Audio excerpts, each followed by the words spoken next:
And we're live. What's up, guys? John Sintes here, Cutternation Podcast, Cast Kreitlow, Podcast 105. Wish I threw that hard. I can't wait till I can not say that anymore. But anyway, don't forget to crush the like button, smash subscribe, do everything. It's this podcast available on Apple, Spotify, YouTube, Google, everywhere on your major podcasting network, as well as the video here on YouTube, and will be available on Facebook. So without further ado, I'm real excited about today's guest. Mike, didn't even ask you how to say your last name. I'm going to try it, so help me out here. Sonne? Yeah, that works. Sonne is Sonne, so it's like Jan with an S. Yeah. All these Jan with an S. Yeah. Yeah, just confuse the crap out of me. Anyway, so you are with, and correct me if I'm wrong here, PitchAI, is that the company? Our company is ProPlayAI, and our first product coming out is PitchAI. PitchAI. Okay, cool. So ProPlayAI, first product, PitchAI, and you guys may have seen this on social media. It's the biomechanics on the phone, which is just blowing me away. And I can't wait to get a further, in-depth look at how this is going to work. So, Mike, I appreciate it. Why don't you start off by introducing yourself, let everybody know where you're at, and kind of your story lead up to it. And this is a long form thing, so don't hold your breath. Go for it. Awesome. So, as mentioned, I'm Mike Sonne. I'm the chief scientist for ProPlayAI. And our kind of mandate is to try and bring biomechanics data to people in all sports, all activities, for multiple applications. And my background is in biomechanics. I did my my PhD in biomechanics at McMaster University in Hamilton, Ontario, Canada, which is where I live now, and that's just about 45 minutes outside of Toronto. So big Blue Jays territory up here. So this all kind of came together really quickly over the last year or so. I had been working primarily in the ergonomics space and using markerless motion capture to evaluate risk in different workplaces. But kind of prior to that, I had been doing quite a bit of baseball writing, more on like workload management side of things, but really applying the concepts of ergonomics to understanding performance and risk in pitching. And the way that we did that was basically looking at like three different aspects. It's like force, which is your velocity and what percentage of your maximum you're throwing at. There's a workload or a repetition component. And some of the research I did was developing a metric called fatigue units. And that's pretty widely used in Major League Baseball. But instead of pitch counts or innings pitched, it kind of takes innings pitched, pitch counts, your velocity. It takes your days of rest and puts it into one workload metric.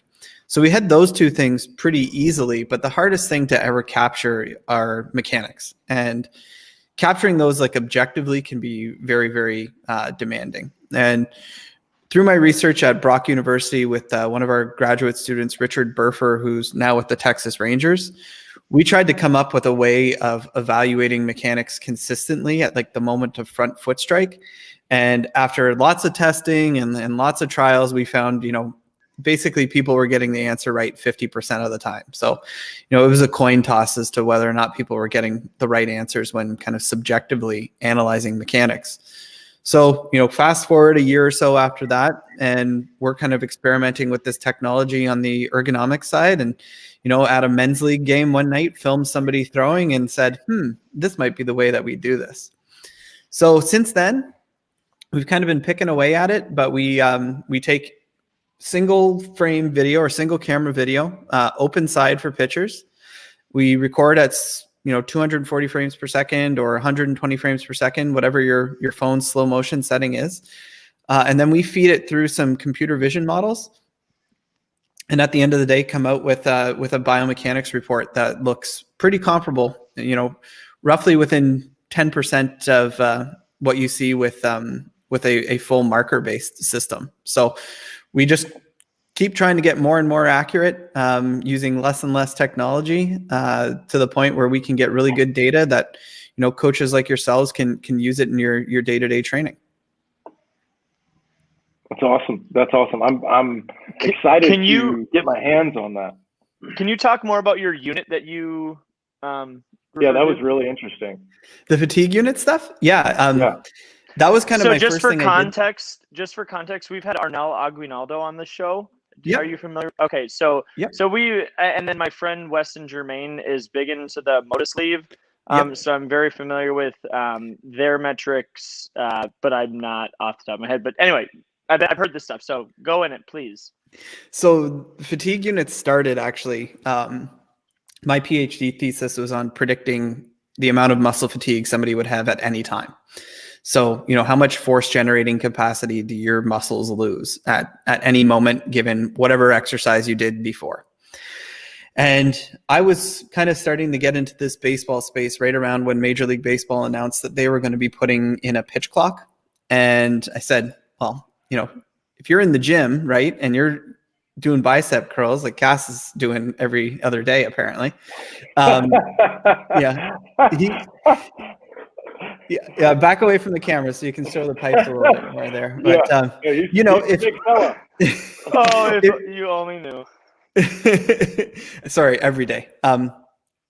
If you do a rep of an exercise and then you take 30 seconds off and do it again, if you compare that against if you only had 20 seconds of rest, you're going to be able to do less reps the second time. If you have less recovery time, you typically have more fatigue if you did the same exercise before.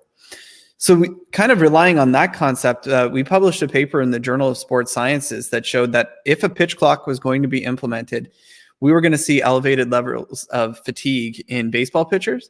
And, from Dr. Glenn Fleisig's work, that's probably one of the most prevalent risk factors when it comes to Tommy John surgery is when pitchers pitch while fatigued. So this was kind of our starting point. We basically said, if you give us the number of pitches, the amount of average rest time between pitches, and your days of rest, we can predict kind of accumulatively how much fatigue has happened in that pitcher. So what kind of caught everybody's attention when we were putting out our workload metrics with fatigue units, and this was like one of my first non-academic things that went kind of big. And it was cool because we called it fatigue units, so you could call it FUs, is the short form. So, break the academia barriers even harder there. So FUs, looking at the FU leaderboards, what we were seeing was, it was mostly relievers at the top of the list with, a few starters kind of sprinkled in. But, typically in your top 10, you'd see 8 relievers, 2 starters. And those 2 starters would be like, Verlander in his, his big seasons, and, he's getting a bunch of complete games and throwing deep into games. But if you look at the numbers, when it comes to like prevalence rates of injuries, relief pitchers get hurt like 3 to 8 times more frequently than you see starting pitchers get hurt. And part of that is they're throwing closer to their max every single time they go out there. They're throwing on, schedules that completely change. You never know what day you're going to throw, and the amount of times that they get up and don't go into the game, or that happens a lot too. So there's a lot of unaccounted workload, but then there's a lot of kind of like workload that comes as a result of the nature of their job. Pitching 3 days in a row, coming in high leverage situations that a starter doesn't get a lot of.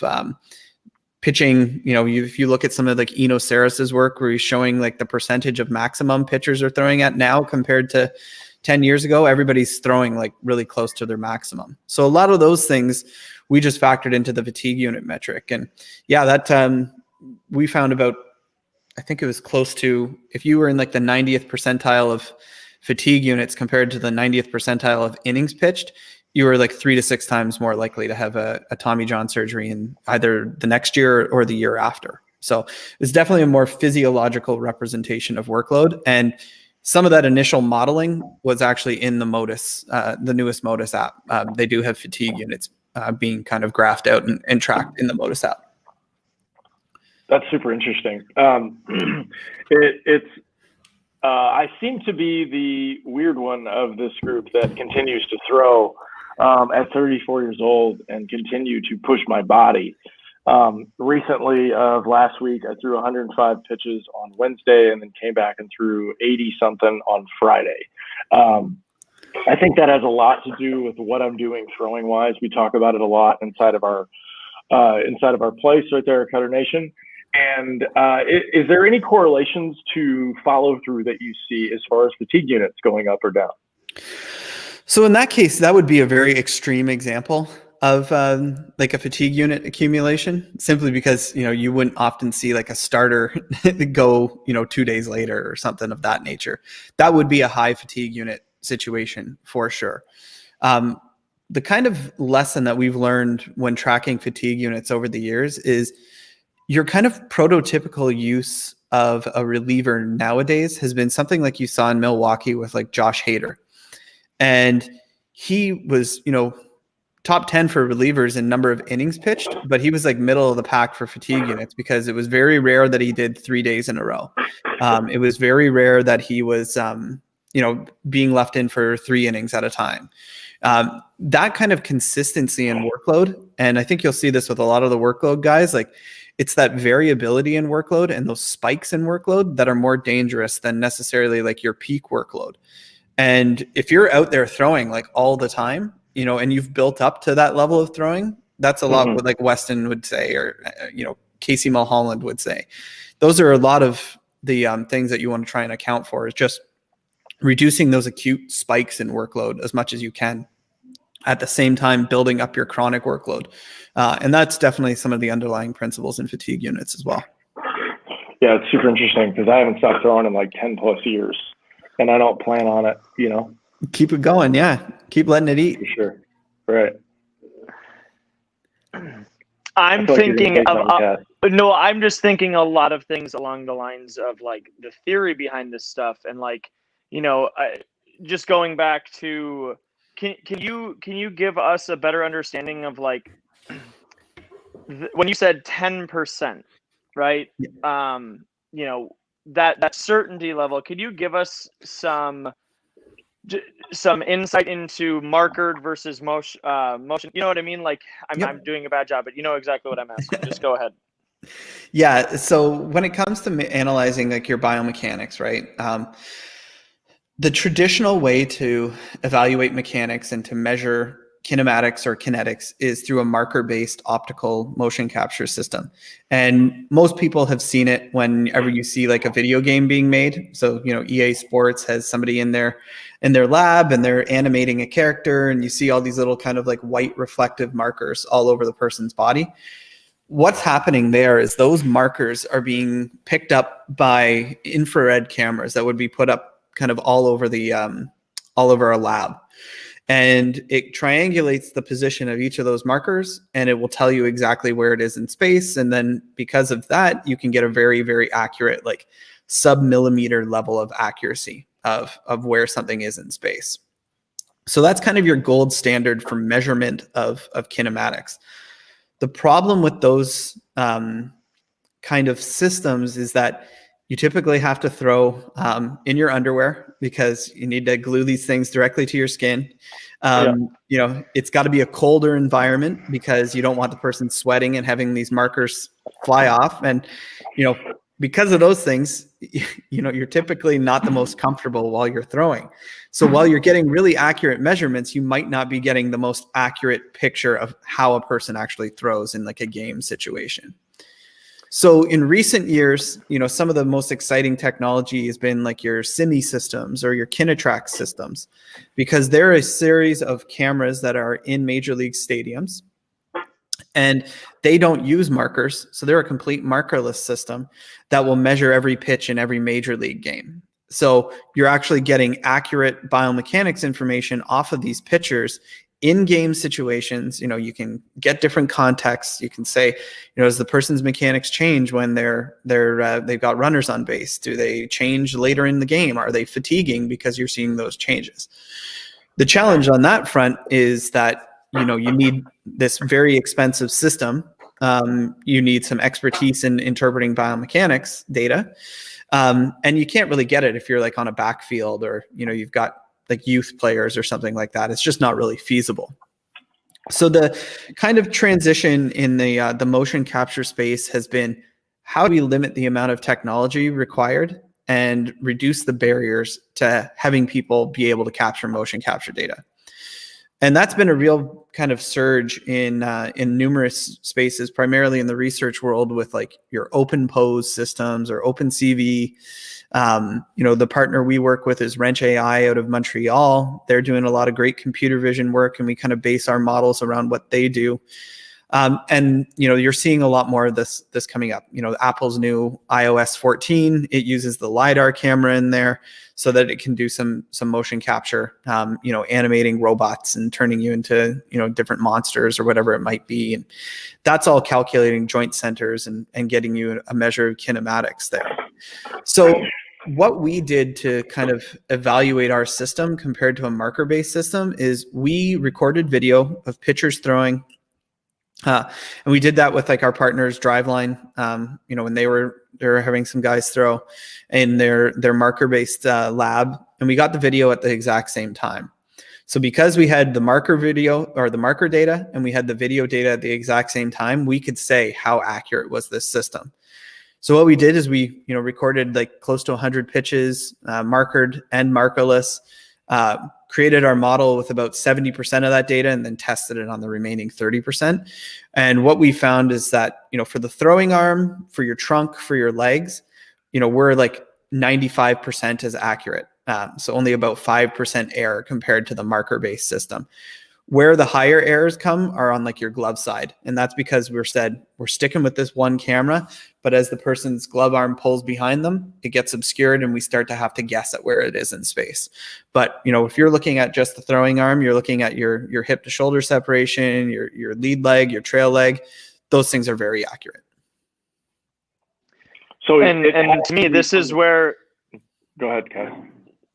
Sorry, this is to me where right there is the seam of theory and the objective side of it. Yeah. Right. And so I think a lot of people are undervaluing the subjectivity that's going on in baseball, right? Because it's a good thing. We're recognizing that we're human beings.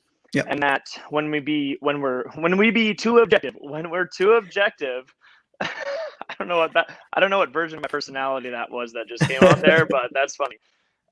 Right. And that's where I think I don't know that we need to be so accurate, because what's accurate, and you already brought this to light, is that I have seen this, and I'm not talking down on the way that markered things are. It's just the nature of it. Like you already said, there are some roadblocks to doing it better because you just can't. Right. And if something goes wrong, now we're waiting. And that's not how baseball works. And that's not how throwing works. Right. It's like, you got to be hot and you got to keep it oiled and loose, right? Exactly. And so it's actually not that necessary to be millimeter accurate, because you just need somebody fairly competent on this side. And so what I'm seeing is that, the certifications, that's the thing, right? Like that's the industry like screaming for like, we need somebody to create a standard. Right. And I'm curious with somebody at your level of intelligence and pedigree, like what is your thought on that? Can you see that from your side of the field? Yeah. And one of the things that we've really, personally, even myself, I've been very vocal about with PitchAI is providing data and providing it in context, but not being absolute, because biomechanics is not as absolute as a lot of people would want you to believe. And there's lots of Twitter gurus out there that are going to say, if you get into this position, you're going to get hurt, inverted W's or that's bad. If you look at the actual biomechanics data and you look at which positions the body gets into and how it relates to stress at front foot strike or whatever it may be, those relationships are not as strong as people would like you to believe. Like, it is not that cut and dry. But what is important is trying to kind of think of what the coach is doing and then trying to give them some numbers to support their decisions so that you can have more novice coaches make similar decisions to what more expert coaches would get. And, what we kind of find over the years is all the time there's these old, these old tales of people coming up with these anecdotes, and that more often than not, they get proven right in the data, right? But when it comes to biomechanics data, there is a lot of value in test retest. And I think that's where the most important use of this type of application is. It's not necessarily going and filming somebody once and being like, oh, their positions they're getting into, they're going to get hurt, or, they're never going to throw hard. It's more important to say, okay, we're seeing that their lead leg flexions increasing over time in the game. And we know that's something that's associated with more fatigue because they're not able to use their lower half as efficiently. And what we found in our research is that kinematic changes, those changes to your mechanics, they happen long before somebody starts losing velocity. So if you're noticing somebody's got a velocity loss in game, chances are they've already changed their mechanics, and that could be causing them injury. But, the way we view PitchAI is we're a tool in the coach's toolbox, and the art of coaching is just going to use that as another one of their paintbrushes, right? The same way they would use a radar gun, the same way that they would use a Motus sleeve. It's another tool for you to help make decisions and really work on the execution and the bringing together of all that data. That's the art of coaching that I think is really hard to ever replicate when it comes to, a super objective process. Yeah, that's awesome. One more thing, and then I'll step back, John. Sorry, so in Canada, I've heard this. I think Greg Rose told me this. That is there something, because I've said this so many times on the podcast. There's something that like you have to have some degree of like a first aid kind of class for youth sports in Canada. Do you know what I'm talking about? Yeah, I know. Like there's basically like coaching certifications in Canada. Yes. And a big part of those, like CM or was it 3M? I think 3M did all of them. It wasn't CCM. 3M did the coaching certifications, and a big part of that is understanding like health for sure. Yeah, and there's a first aid component too. Okay, and I didn't mean literally, but it was just like when you go to a little league's first session, it's like, hey, parents, don't be mean, and like let's all play nice, and here we go. And it's, it should be it should be actually quite more comprehensive than that, and it's not too hard to do that. And those are the kinds of things that when I'm talking about authority, I'm personally yearning for something to be worth chasing, and I know that people like Driveline have done a good job, and there's stuff like that, but there's just something bigger like Major League Baseball, but I don't know. Yeah. No, I think the biggest thing there, like what you're saying, like that I really respect about Driveline's process is just the idea of measuring things, because I think you can be subjective. I think you can rely on intuition. But it's always good to just have things that you record, write things down, put your numbers in a spreadsheet, track them over time. You can learn so much about, if what you're doing is working, right? If you're using something like PitchAI to evaluate mechanics and you're using a certain drill to try and correct something, measure the person, have them do their drill, and then track the changes over time. It just, it's a lot better than just kind of saying, oh yeah, this is the drill to use. You have to use this drill and it's going to work every time. Like that's not the way the body works. Right. Totally.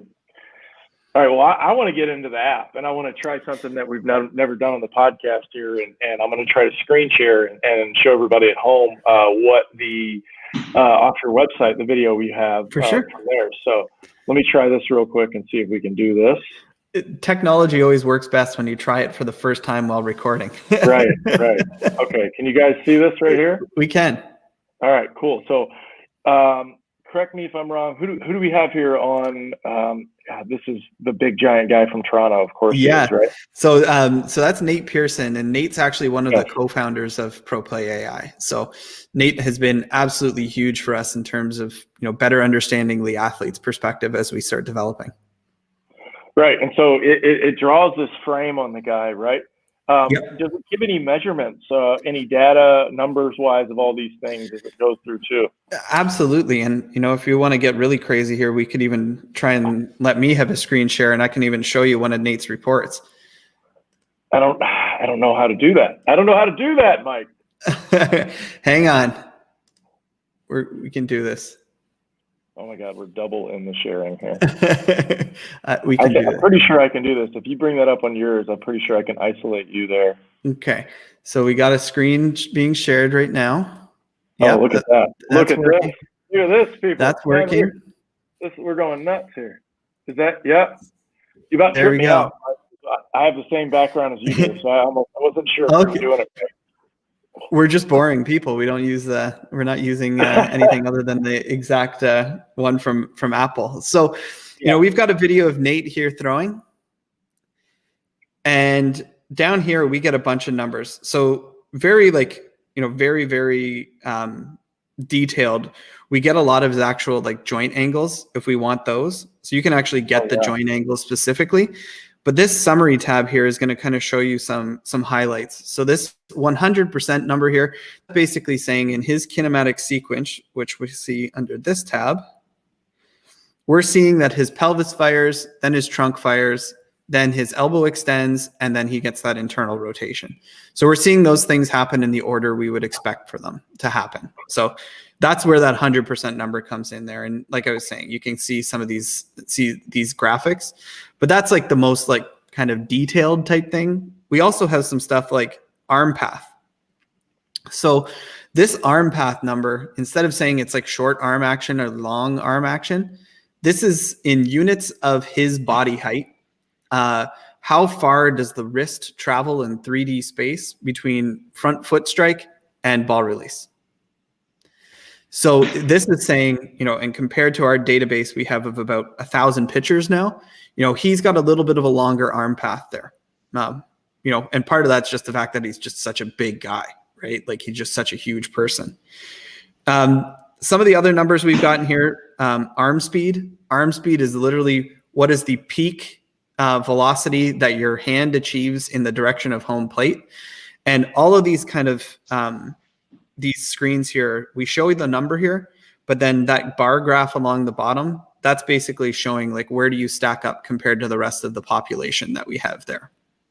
Is there anything below that, like the light blue? Oh, because that is the bar graph you're talking about. That's the bar graph down there. Yeah, yeah, exactly. So, and we've got elbow torque in that as well, but you know, kind of the way that I have always found the easiest way to communicate biomechanics is through comparison. So, you know, we've got Nate there, and, you know, Nate's a big leaguer with first round pedigree and, you know, throws 104 miles an hour. But we make it pretty easy for you to be able to go in and actually start comparing against other people. If this shows up for me. We had you one podcast too late. Should have had you at 104 for Nate Pearson. Yeah, that's the Nate number. Yeah. So if I pull up, you know, Nate's report here, and then I compare him against, you know, somebody near and dear to my heart, really kind of one of the inspirations for me to actually get into baseball biomechanics. Favorite player. It's the weirdest thing ever. Minnesota Your mom's got lady. Great taste. Right? Big time Timmy Jim. That's one of the best. Oh my God, this is amazing. So like if we start looking at some of these things, like, you know, let's look at stride length here. This is a great example, right? So those kind of action figures up at the top, I can drag this cursor and you can really see like the difference in how those two guys throw, right? Like two hard throwers, but they really move quite a bit differently. Like look how close like Lincecum is to the plate there at that stage. But one of the things that, you know, Tim did that was just so unheard of was just his stride length was so long. And you can see Nate's kind of right around average with respect to his height. And that's in units of, you know, percentage of your total height. But the red line there is showing, you know, Lincecum's stride length was just so much longer when it comes down to, you know, units of his height. What about stride speed? What's that? Stride speed? Stride speed, that's not one that we have in there. We do have like, you know, if we get into some of these numbers up here, like that'd be you know, that'd be really easy to do because that would show you how long they're striding. You could take video of it, and like Coach's Eye has a timer in it. You could, that's an easy metric you could create, John. That's something that we're interested in is like stride speed and then hand speed to release from the bottom of what we call the gun. So like there's a lot of stuff that we talk about with throwing. And kind of this is the type of thing, you know, when we're talking about where we want to factor this into the whole development, these are the metrics we've kind of pulled out now. But a lot of times, like, they're just little things that, like, we've never had access to these data before en masse like this. So these types of ideas are huge. You know, we absolutely want to include these as we go in the system. And and those are great ideas to keep including in there. Yeah, there's a thing we talk about with the follow through that we feel like is very important, where like the arm shouldn't hit the body. You should give the hand and the arm the most amount of follow through distance, and things like that. And I feel like this app is something that we could actually quantify those things, especially with like, you know, most kids don't know what max effort is with like location, right? And so if you have the video of it with, you know, you can see it and you can overlay this. I wish I had the video. I have one video of me throwing 96. That's it. Yeah. One. And I wasn't even in America. I was in Panama. And it was like the over the shoulder video from the stadium at Ron Cruz Stadium and stuff. And like, you can barely, it's just too far away for you really to get a lot out of it. And the video quality is 30 frames per second on the internet. And Dad recorded it, you know, screen recorded it back in 2016, 17 or something like that, you know? So that idea is interesting. Well, that's an interesting like use case of this software. So I had done a bit of work with a major league team who had somebody returning from Tommy John surgery, and they were saying like, you know, he was struggling in games because it just seemed like he was not ready, you know, mechanically to throw in game, even though all of his rehab numbers and his timelines were saying, you know, it was okay for him to get back there. And we were able to get video from simulated games, and we were able to get video from bullpens and then his actual in-game. And what we saw was he just was not throwing at 100% effort in his bullpens or in his sim games. So, you know, his body just hadn't got it ramped up enough, right? Like before being ready for a game competition. So, you know, those are good examples and good use cases. And, you know, what you guys are describing there, those are great metrics and great ideas for the future. I have an idea. This is because I hadn't thought of this, and John and I have had this conversation many times. So imagine you take somebody's wingspan and then just project the farthest distance away from them in an ellipse, right? And you could work backwards from that. Of like, do you ever get in that, and in what way do you get in that kind of thing? And I feel like that's something that would be like visually something that you could gather over time, because what he's essentially saying is like there is enough theory to know. You already alluded to it, short arm versus long arm. We don't even know what that means. Literally nobody can agree on what that means. So like how you described arm path, that's an interesting way to think about it, right? But like there's nobody's going to agree on that conversation. Right. And so I feel like that would be an easier way to tap into that. Is I can't think of a way to work outward from it because everybody's trying to and they can't. Does that make sense? Yep. No, it makes perfect sense. And I mean, even going back to like the fatigue units, and I came up with another metric for stuff, you know, like, you know, how good is somebody's stuff? All of these things are just trying to put a number to things that have been subjectively said, you know, time and time again. And all of them are just, like I was saying, like, let's include these in the art of coaching, but let's just add this additional toolkit to it. I haven't thought about it like that, you know, coaches should be encouraged to try to create the language. Well, you know, a big thing we see, you know, more on I'd even say on like the ergonomic side of things. And this is more just with any kind of technical profession. And I think coaching should be included in this as well.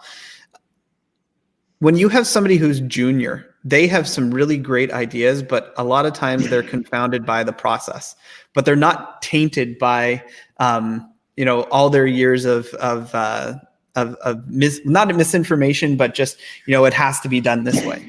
And I think the more that you can get individuals in a position where they don't have to worry about kind of the management of getting into a space, or they don't have to manage like all the different nuances of just the mechanics of coaching, like give them the tools they need so that they can do the things they do best. You know, if you've played for years and you know what it's like to get in a game in a situation where maybe you feel like you don't have your best stuff, like how do you get over that?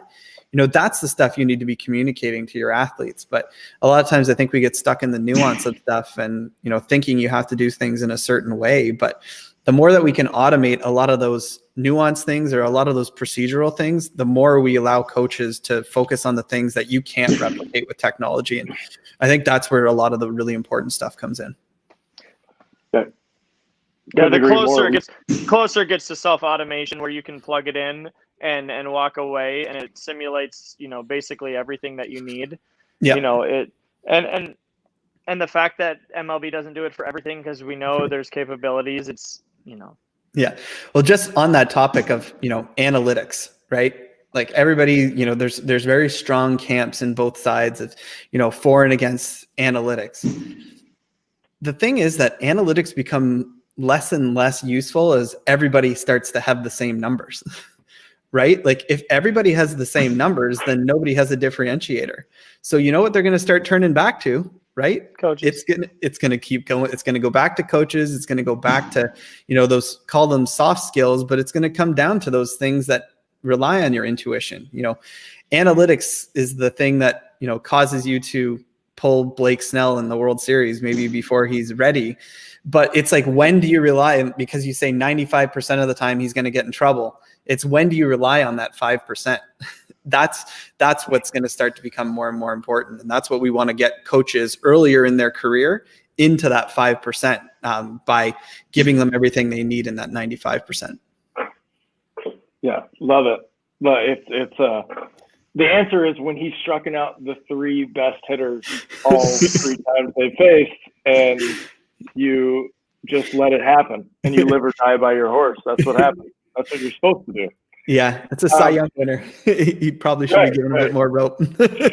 Man, but hey. I mean, that's the game, though. That's what's the game is being infiltrated by technology and computers, and there are a lot of people that have a lot of good things to say about it, and you can see where it works and you can see where it doesn't, and that's what I think makes this game, the greatest game in the world, because the Yankees spend more money than God in baseball, and they haven't won a World Series in 12 years, 13, 14 years, something like that. Great. I don't even remember when it was last one. Yep. Off the top of my head, I want to say 2009, 98. Like I said, I'm near Toronto. We try and block that stuff out. So. That's right. Didn't mean to hurt your ears there. Right. But yeah, so these ideas, these things, we spoke a little bit off air. One of our good friends, the natural ball player, he got on this, and he's been doing a lot of the same stuff that we do, and just watching that 6'8" monster work through space and do stuff. And he was told things like I was told, where he tore his shoulder and had labrum surgery, and then came back, and now he's gray ball 102 and throwing. And I broke my elbow in college and was told I'd never throw again. And I'm 34, been throwing 10, 11 years solid, and I don't hurt anymore too. And so, if we can bridge that gap to the feel part, where we can actually show some of these positions that we know where the arm, like I said, we talk about the arm needing the most amount of space to follow through. Mm-hmm. And the back of the shoulder shouldn't actually be what slows down your arm. Gravity should be. And so we just don't see these ideas a lot all over the place. And if we have something like this that can quantify this, and we can, or at least show a kid, hey, when you threw 95, this is what you did. This is how fast you moved. Yep. This is where the ball accelerated from. This is where your hand stopped decelerating. That's just information that you just don't get. And so the fact that it could come from a phone is just blowing my mind, combined with pitch logic data, combined with all this other stuff that technology is going on. It's amazing how you could really start telling a story and make more improvements faster. Well, and that's the name of the game, right? Yeah. Making improvements faster is the name of the game. Where you're going to see the biggest kind of advances in teams, at the major league level, but this could be at the high school level, is when the coaches feed information to the analytics people, the analytics feed information to the coaches, and it's a circle, and they all work together, right? The more that they all work together, and the more that they all embrace each other's, contribution, and there's no coaches versus analytics team, those are the ones that are really going to take off and really do well. And, you got to give them credit, because I know the Yankees they're working a lot on that. And Dave Whiteside, who's just probably one of the smartest people in baseball, he's one of their directors of sports science there. And I know he meets regularly with the coaching staff, and, he's getting ideas off of them just as much as he's giving data to them. But it shouldn't be looked at as being adversarial. It should be looked as complementary, and both parties are trying to make each other better. And they went and got Eric Cressy. which is like another legend, right? So Yeah. no, it's they will be a force for years because I think they embrace both the idea that they can pay their players well, but they also can pay their development folks well as well. Yeah, I agree. it's been a long time coming. You know, I know I've been listening to, so my kind of background in how I like got to where I am is thinking of I went through Top Velocity, and then they're trash talking Driveline. So funny enough, I'm like, oh, who's Driveline? Wow, they sound really smart. And now all of a sudden I'm like, why are you so dumb over here? Why are you doing these things? And, you know, and there's value in both of them. But I think it's just funny that, like, I don't know, I'm 31. I decided that I wasn't going to try to be in the real world about a year out of college, right? And already I feel like I'm old in the world of player development because they just haven't taken it seriously forever, right? Yep. I was around so many guys in the AL Central when I was in Minnesota that were just like chilling. Like, yep. It's January. How are you chilling? Like, are you in the show?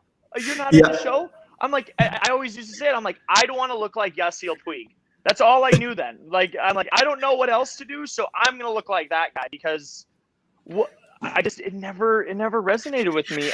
And now you come to find out, it's like, it's almost as if information was withheld from them because people were scared of saying the wrong thing. You know, and I think it was a reaction to how much people just got thrown garbage in the 90s, to be honest with you. Like, and so people were like, I don't want that. And now the coaches that were in that world were like, just let them play, just, you know, balance and relax. And it's like, but then you have this generation of kids that are getting the internet, and it's like, don't tell me to be balanced or relaxed. Like, I know the internet. And then all of a sudden, we're here. And it's still, you know, it's, I've told John this many times, you know, and getting into this Southern California world has really kind of opened my eyes. It's like, there's a lot of really rational reasons why information is not more readily available to the average person, right? Because if you're in a competitive affiliated baseball, you don't want anybody to find out your strategies, right? And there's no thought of farming it at a younger age. And I think it's really because they didn't understand how to do it. And, you know, that's where John alludes to, you know, Dominicans are just seeing young 12-year-olds throwing 90 or, you know, 14-year-olds throwing 95. You know, America just hasn't tried that. And anyway, I feel like we're getting there. There's a lot of dudes going really freaking hard in affiliated baseball, and hopefully we can figure out how to keep them healthy. And I feel like both the people like us are getting us closer. Absolutely. Yeah, absolutely. Well, help us out with a little bit more of the schedule. I saw on the website that you guys are releasing soon, or what's the news coming up with ProPlayAI? Yeah. And by the way, I do not want to leave this conversation without talking a little bit of biomechanics stuff, just like weird geeky stuff. So don't let me forget. Yeah. No. So our kind of go-to-market strategy has always been around supporting our partners. And, you know, that started out with including PitchAI in the track platform for Driveline. So you can access our reports and generate PDF reports, you know, within Driveline's system, you know, and then if you have your data in that system, it can appear in your app if you've got the subscription to both. Our other partner is Kinetic Pro with Casey Mulholland down in Tampa, Florida. And Casey's building out a player development platform as well as some kind of trackable band exercise work as well. So Casey is launching a really exciting platform for athlete education, for data sharing, for communication with your athletes and your coaches. And we're including PitchAI in there. So we're announcing, you know, on December 30th, kind of our path forward, but we're expecting, you know, both PitchAI and Casey in the Kinetic Pro app that should be out, you know, mid to late January. But getting ready for ABCA and, you know, have some exciting announcements around that too. So, you know, we're talking pitching here, but, you know, the little bit of a tease is we might be supporting the dark side in the near future as well on hitting. Oh no. Oh no, the dark side. Yeah, I was wondering about that too. I had imagined that this would be an application that you could, you know, universally use throughout the game, you know, and, you know, I'd like to see the biomechanics on me tripping and falling, or, you know, walking across the street or whatever it is. I keep pushing it because I want it to work for golf so that I can keep taking my friend's money on the golf course. That's dude, my personal interest. Yeah. You guys would definitely kill it if you had one. Like, because golf is where I wish baseball was. We talk about this all the time, how like if you watching Tiger and his son play, it was just so nice to hear announcers like be positive about the game and how things were going, and then you run over to MLB Network and it's like negative this, negative that, this guy's it. I'm like, dude, you guys just don't get it. Like, you can just be a nice human. Yeah, I didn't even think about this. Like they literally respond to people like Teacher Man on Twitter. Like they have blatantly they're always talking about that's not launch angle, and it's like I just watched a thing with anyway, it's funny. It's funny. They get tied up with it. Yeah. Well, Nick Faldo is pretty bad on the golf broadcast sometimes, like complaining about Bryson DeChambeau and that. So no, the old guard is gonna keep crying until they stop crying, and then they're gone. I'm with you. Especially with the technology on the ball with golf. I mean, that's one of the things that I love about PitchLogic and Rapsodo is just you get these numbers on these things, and all of our kids throw with all the technology and everything, and they know, you got a 16-year-old that knows that his fastball's at 1900 and his breaking ball's at 2300, and he goes, well, what is it supposed to be? And you can just pull up FanGraphs and go, look, here's Trevor Bauer. Look at this. Yeah. Yep, exactly. This is where you want to be. You want your fastball at 97 and you want it spinning at 2800. How do I do that? You grip it harder and you throw it faster. Okay, that's where you're going to start. That's what we're going to work on. That's not like something that's just going to happen today. That's all you do. There's nothing else either. Don't look into anything else. That's the only thing you have to do. Just grip it harder, throw it hard. Don't peek behind the curtain. There may be some extra Pelican grip, other things that are going on to that, but as a fellow pitcher, you got to call it illegal if it is illegal. If it's not, we got to talk about it. You can't really go to Toronto, being a guy who played in Mexico, and I know how Toronto's air is compared to like Mexico City, and like there's no way. I distinctly remember going to Mexico City and warming up in a game and going to the bullpen and throwing 12-6 hammers and them just not moving and just going straight the whole way and being like, what is happening? Throwing a slider and it's just gyroing, and I'm like, I have no idea. How do I pitch today? How does this work? Those ones go 500 the other direction too. Yeah, exactly. Especially Mexico City, it's like 8,000 elevation. Yeah. Yep. I got to tell you my Toronto story because John brought it back to it. So I went to a Twins game. Josh Donaldson was on the Blue Jays still, and I'm in left field. They were so obnoxious. I've never normally Twins games are like sipping martinis, like hanging out, like all the and these dudes were all up in everybody. It was actually a ton of fun to be around. The Jays fans? All the Jays fans are all over? Yes, they were so ridiculous. Because you're Minnesota, right? So they're coming down from Alberta and Manitoba. That's your Letterkenny boys. That's who you're dealing with there. Those are a bunch of junior hockey players. You're getting the best and the brightest when it comes to chirping there. Yeah, it was fantastic. And Donaldson mashed one over our head. So it was perfect. That was probably around that same series where he got like tossed in like the first inning or something like that. Like I remember one of those. He got tossed and didn't like a strikeout, and he got tossed right away. And then he really let the ump have it. I remember the ump's wife was like Instagramming how much she hated Donaldson afterwards. That was all over the news here. Jeez, umpires' wives and umpires should not get any press. The things you don't know when you don't. Right. Things you don't know when you don't live in Canada. Yeah. No dude, boys. No dude. Dude, my buddy's from Wisconsin, and we watched Trailer Park Boys together, and he was always like, "Don't fuck with a Canuck." I'm like, what is that? What is that? Was that? Anyway, I gotta stop. Okay. Anyway. Should I go geeky mechanics for a second?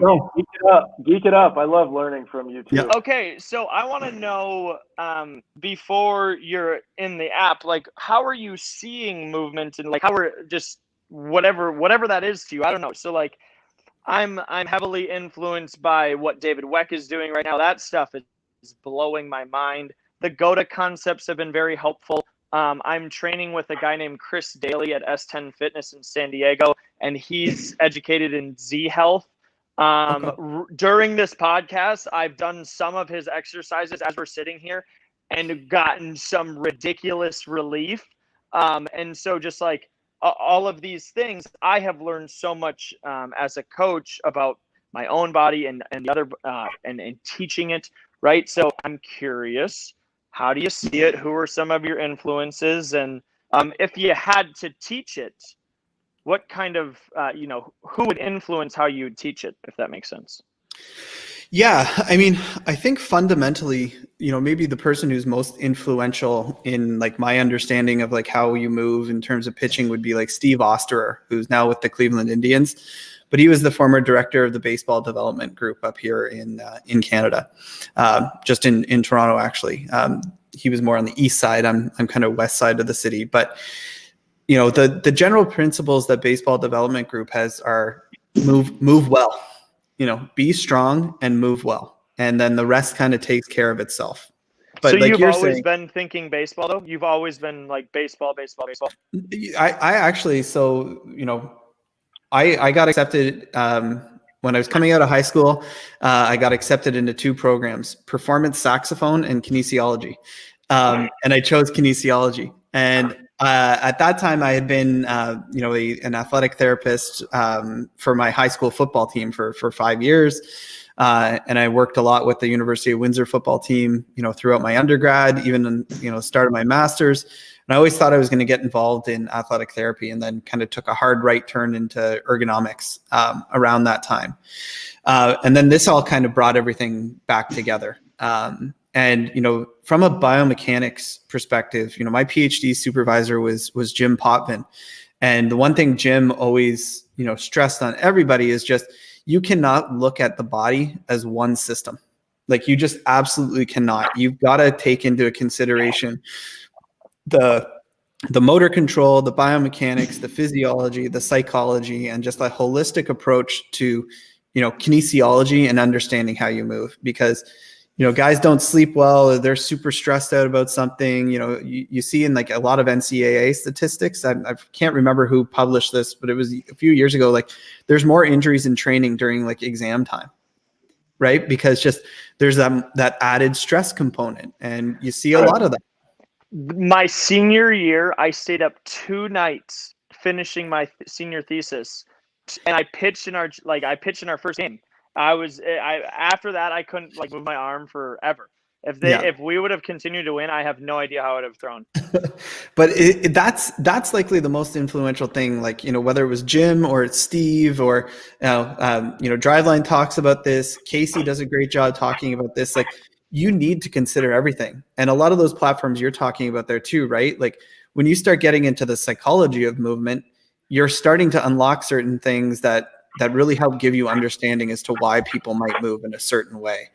I'd say like the one thing that's influenced me in my understanding of biomechanics more than anything is just understanding how different people are. Like one person to another, there is no such thing as perfect global mechanics, period. There never will be. Like underneath your skin, people's muscles connect at different angles into the bone. There's different bone geometries. There's just so many different things happening. And there's so many different constraints different people have to how they move. There might be a perfect mechanics for you, but that's why I think it's so important to understand it's how people move and how they change their movement. And that's really, I think, the biggest message that I've heard. Yeah, I've been really on the trying to keep it down to like energy and force. Like you're trying to make things go that way, and your body has to make that happen. And my favorite thing that I've said is like, so many people I've been doing, I'm our hitting development guy. If most of our guys at their stride, they've made a move, okay?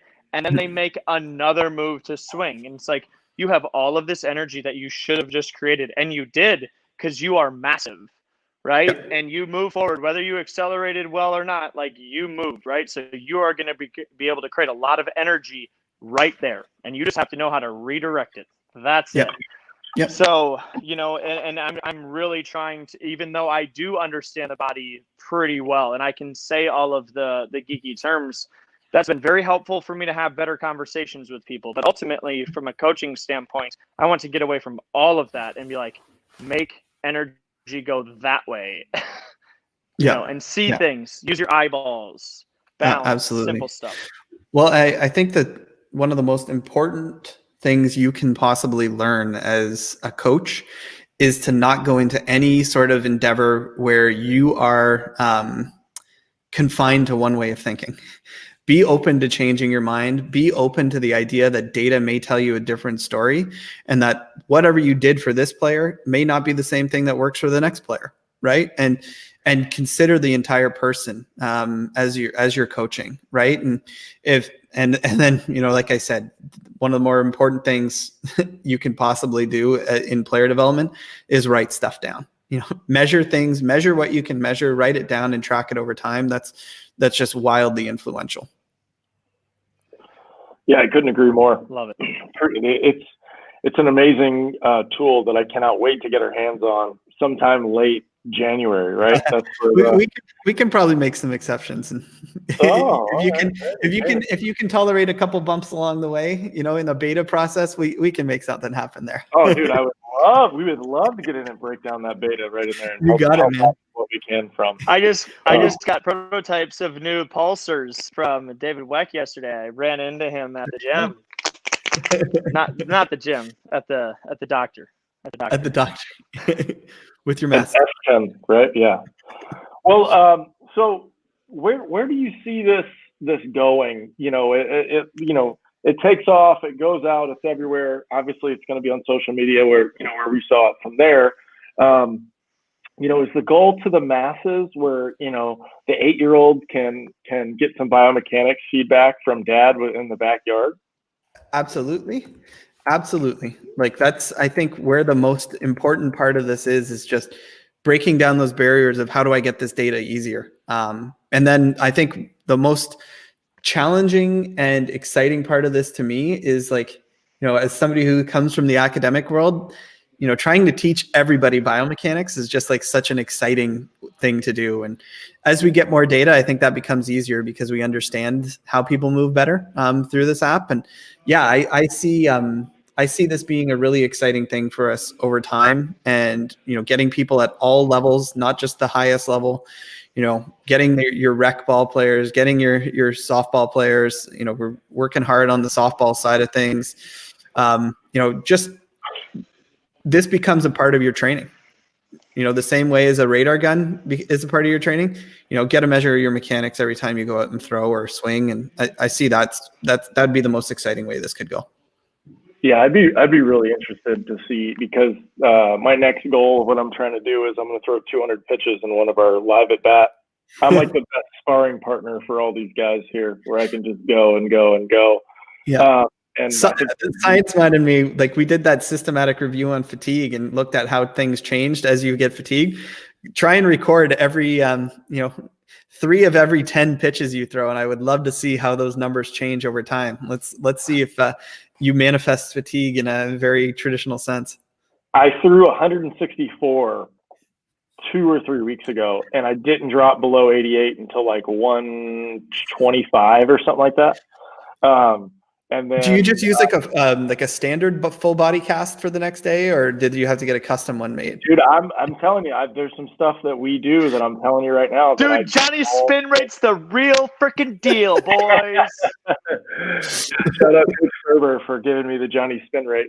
No, I really think it's this follow through stuff, and we'll have to talk about this a little bit further off air on some stuff. And there's some things that I strongly believe in that have really changed the way a lot of our guys train and throw, and literally in the past 10, 11 years since I broke my elbow, I have not stopped throwing, despite what everybody says. I don't do a deload. I've been throwing once a week as hard as I can. Yeah. We did an experiment in January. I stopped going to the gym and working out in January, and then COVID happened, and then we got shut down. And then now I just haven't worked out in a year, and I haven't lost velocity. I haven't lost velo.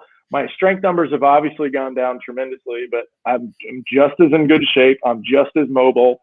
Like I said, and even the test last week was I threw 105 pitches on Wednesday, came back and threw 80 on Friday, and got up to 89. And normally topped out at the Wednesday, I topped out at 91 a couple times, and then touched 90 four or five times. And I'm not in shape. I'm not. But you know what I mean. But let me also, like, okay, so guys, as nuts as I've met him, right? So he's a professional, right? And then during the week, right, he's still throwing. He's showing it. Right. So there might not be anything more dynamic or athletic than throwing a baseball. I think most people would agree with that. The shoulder speeds are faster than any other sport. Right. And so, like, the fact that that's his conditioning, right, I think what gets him fired up is people insinuating that throwing is bad, not if you made it what you are. Right. The problem is that it does test you at your most extremes. Right. So you have to know what your red line is at all times and be able to live there. And most people just don't. I don't even know. I think what gets John fired up is that not a lot of people are allowed to aspire to be something like that, right? So if an 8th grader had worked his whole, like, literally from the time he was like 6 until he's in 8th grade, he's like, I want to throw as much as I possibly can, and he's 125, people would terrorize him on the internet right now. Without any context. Yep. Well, nobody loves context anymore, right? Exactly. Well, put that on a shirt. Yeah. On our side, Mike, it cracks me up too, because like we'll come throw, come see it, you know, and we film everything and put it on YouTube. You can see all the pitches that we do, you know, from over the shoulder and watch everything. And it's like, it's not like we're hiding anything, you know. I think that we have some drills and some ideas and some things, like I was saying before, about the follow through and then the loading patterns of how we go into it, where, you know, there's these stories, like you said, these anecdotal stories that were earlier, where you got like Josh Beckett and all these guys that like just didn't get hurt. They played like 10, 12 years and they just didn't get hurt. It's like, well, what's that? How come we're not looking at this guy and what he's doing, you know? No, well, I mean, I think I'd be more confident that there's no top end limit to how much you can throw than there is a safe bottom limit. If that makes sense. No, it does. Because I mean, there's stories of, you know, I when I played Mexico, we had a Japanese pitcher that was on our team, and it was this 19-year-old lefty that was like their phenom, and he wasn't anything crazy, except for like he played a different game and threw as much as I did. That was one thing that I did notice, is like he actually enjoyed long tossing with me, because we would be out there for like an hour and a half and just throw all the time. And then he'd come back in and I think he'd be done. He'd be like, do you want to throw pitches? And I'm like, yeah, love to. Let's go. So I played pitch with him, and, you know, in Japan, they play a different game. They play more of this like north and south game, like with the ball, where it's a lot of like spin rates up and curveballs and splits and changeups like this. And in America and Latin America, they play a lot of side to side and north to south. And so, you know, on the movement of the ball. And I just remember this dude, we had a light delay where, of course, you know, we're in the stadium of Mexico and 2 of the stadium lights go out. And so the umpire's like, oh, we got to get you know, it's like a 4:00 game. We're going into dusk. And so this dude just walks back into the pen on this 35-minute delay and just starts throwing. Just keep going. And I remember I counted it. It was something like 50 pitches. And he obviously wasn't at max effort. He was taking a lot more time in between pitches. But then he proceeded to go out and throw 8 innings. And I was like, this dude was just hot for like 5 hours. Yeah. And just went. And then in the innings in between, he's throwing plyo balls against this fence with 1 out just to warm his arm up again. And that was like the first time I'd ever seen it. And I was like, this 19-year-old's doing all this stuff. He obviously doesn't hurt. He's doing fine. You know, there has to be something to this, like keeping your arm moving thing, or whatever the concept was at the time. And I remember him asking me, because I had thrown 5 days in a row down there, because I was a non-affiliated indie guy, and they loved me because like they could just push the button and I would go throw. And so I was I didn't care. Like I just knew that in order for me to get a real shot and try to move on, I needed to win a category that mattered. I need to have the most saves, or have the most strikeouts, or most appearances, one of those things, as a reliever. And then like I ended up being a starter, and then came back as a reliever. It was like a crazy season. We made it all the way to the finals, you know, and I'm sitting behind Sergio Romo and Oliver Perez, and they're calling me first out of the pen. And I'm like, you're crazy, you know? And so, you know, it's just looking back on it, you know, looking at my mechanics, and we even find that as a bad word, that we don't even like the word. We like motion just because it sounds better, because mechanics think it seem like you're like stopping and what you're doing. You know? Yeah, exactly. Yeah. And so that was one of the biggest things that I can go back and even look at me in Mexico and the videos that I have for me playing. It's like what my arm and my hand does after release, and how it does, and then looking at these Dominican and Venezuelan guys and what they do and what they're actually being taught. It's like, there's something there. So like, I'm excited about with your app, and like being able to like maybe find some of the side-by-side video and plug it into these things with some of these guys that I know that I've seen, where it's like, there has to be something here that nobody's been able to quantify before. Yeah, well, no, that's exactly what I'm hoping for over time with this app, right? Let's go out there and test these ideas, and measure things, and we can learn a lot. We can learn a lot about how the body moves and how to keep pitchers healthy. Couldn't agree more. Well, Mike, we have been crushing for about an hour or so. I don't want to eat up too much more of your time, but why don't you just let everybody know, just some more details. Where can we find this? Where is it available? And like I said, there's a tentative release date we talked about before, but just sum it all up for us real quick. Yeah, no, you can follow us on all the social media platforms at ProPlayAI, and I'm on there at Dr. Mike Sonne. To find out the latest and greatest about how things are going. Like I mentioned, we'll be at ABCA. We'll have a virtual booth there. We'll be doing a pre-launch event. I don't know if this is out there yet, but we're doing a pre-launch event with Driveline, Prep Baseball Report, Kinetic Pro, and with Nate Pearson on January 6th, where we're going to be talking through some of this app work and what's next. So really excited about what's to come, and keep talking to all these awesome people like you guys, and getting better and better ideas every time we talk to somebody new. Oh man, we'd love to help out any way we can. This seems rather important in the pitching space. I'll tell you that for sure. We'll be in touch. Definitely. All right, guys, well, go ahead and check them out. Follow them on social media. January 6th, I got it on my calendar.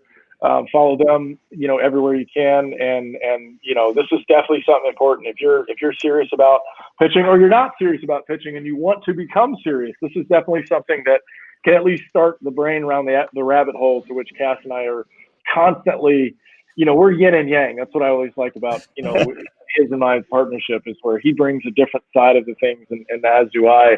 And so it really helps where we can battle ideas off of each other. So awesome. I appreciate you taking some time out of your day and letting us, just divulge into this app. I can't wait to get my fingers on it. Awesome. Good to meet you, Mike. Thanks again, man. Nice to meet you guys. We'll talk soon. All right, hang out off there.